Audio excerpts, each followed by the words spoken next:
out them somewhere, but we didn't really expect it to come at the Luzhniki Stadium because the hosts Russia, they went through in second place in their group, and they were found out by Uruguay in their last match. They were thumped 3-0, and this was Spain, the former world champions. Yes, Spain haven't been quite at the races themselves, but they did top their group, and here we had just such high drama. It was 1-1 by half time, and Russia, they parked the bus. I'm going to have to find out what that phrase is in Russian because their defence was so resolute, and Spain just kept trying to knock at the door, but they just didn't have the invention that we usually see from Spanish sides of just finding a way through. They actually dropped Andres Iniesta because there was a feeling that they needed to be more direct and bring Diego Costa into things. They had to bring Andres Iniesta into the match to try and get them out of jail, at least to try and stop it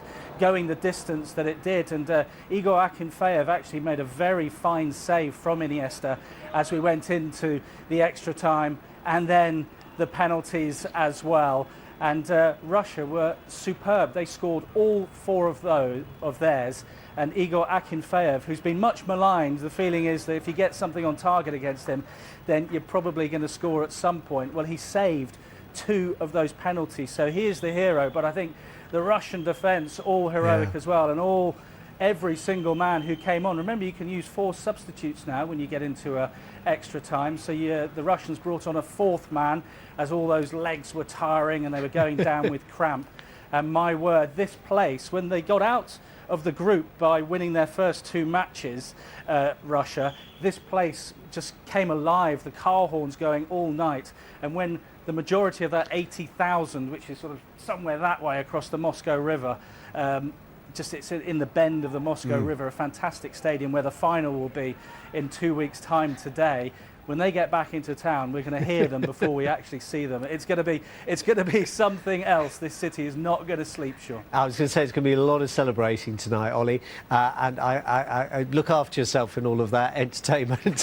You've got a long weekend, have you? But I was going to ask you, Ollie, what does the absence of Spain from the quarter-final stage mean in terms, do you think, of the balance of forces now? Well, Spain were the big team, weren't they, in that soft side of the draw. That's England's side of the draw. Yeah. So if we were daring to look that far ahead to a semi-final against Spain, is that now going to be a possible semi-final against Russia? That would be dreamland for the hosts. But what we are going to see in the next hour or so is Croatia face Denmark against each other. The Croats have looked very good at this tournament. Russia are going to face one of those teams in the quarter-finals, but certainly it does look like England's path, I'm getting ahead of myself again now, towards the final in 2 weeks' time. I promised myself I wouldn't. Does get even easier without Spain. This is a Spain team very out of sorts. Remember, they sacked their manager on the eve of this tournament, Julen Lopetegui, and Fernando Hierro's been in interim charge, a man who missed a penalty against England at Euro 96, by the way, in the quarter-finals, so he knows all about penalty heartache now from the dugout and also taking one himself. So Spain, they're going to have all sorts of post-mortems now, just as Argentina are already after getting knocked out. But this World Cup rolls on without the former champions, and Russia are alive and kicking. Ollie Foster in Moscow, thank you so much.